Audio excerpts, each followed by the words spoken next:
Hello, I'm Dr. Helen Crompton, and I'm here talking to you about evaluating research.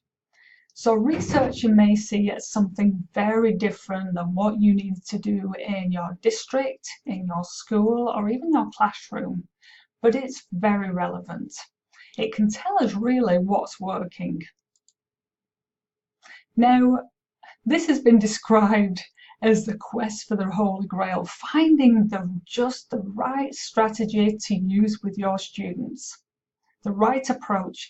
Now, let me give you an example of that. So you're a mathematics teacher, you're teaching addition and with young children, and you want to teach them the best way possible.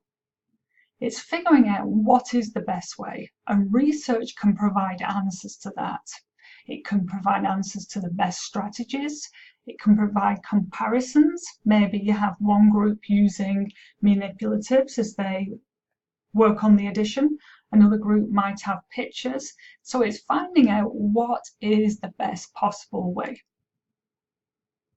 Now, researchers, and they don't all look like this, can, like I said, find the answers for what you're looking for.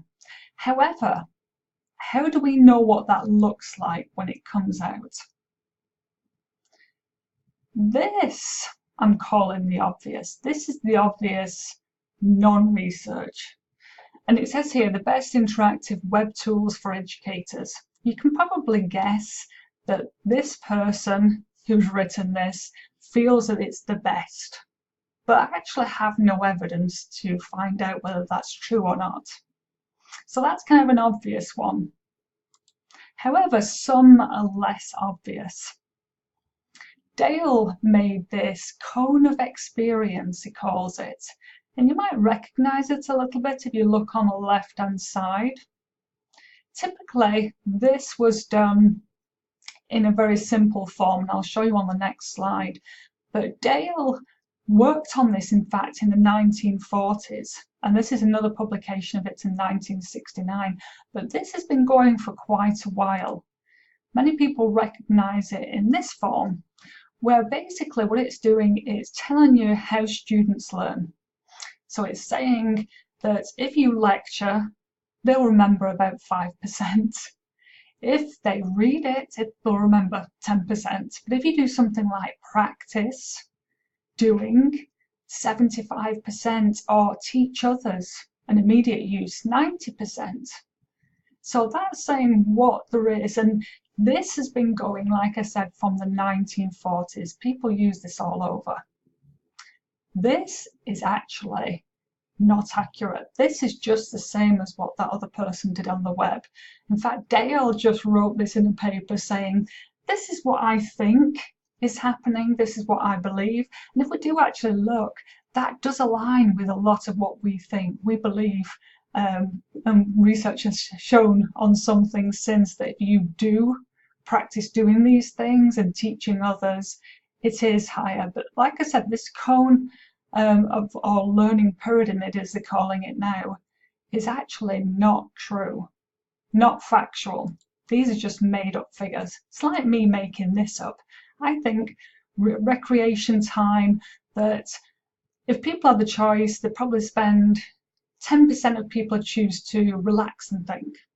20% would go for sports, 30% reading, watching TV, 70%, just think of Netflix, it could be higher. Eating out, 90%, but that could be my bias because I like eating out. But it's like me putting this out and people taking it as fact. That last cone of learning, the learning pyramid, was just the same as me doing this. It's actually not proven. So how do we know what is actually true and what's not from research? The way to do it is they should go through a peer review process. So what happens is researchers there study something, they look at something, then they come in front of a computer and type it up. They explain the methods, they say what's happening and show the results. They then send this to the editor of a journal.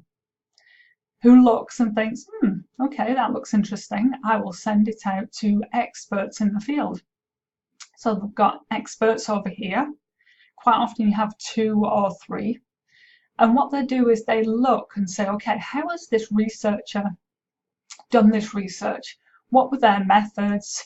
Were they accurate? Should they have done that? And the results, are they accurate again from what they're saying?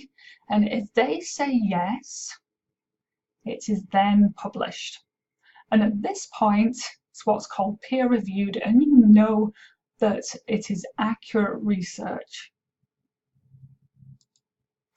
Let me show you what it looks like. So on paper, when it's published, it'll have something like this. It'll have journal title there.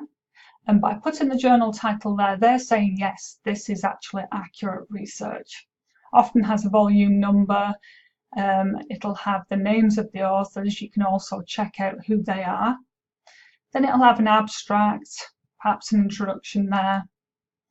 And these are the few more things that you'll find on the paper. You'll find out the method or the methodology that says how they did it, the findings, conclusion, discussion.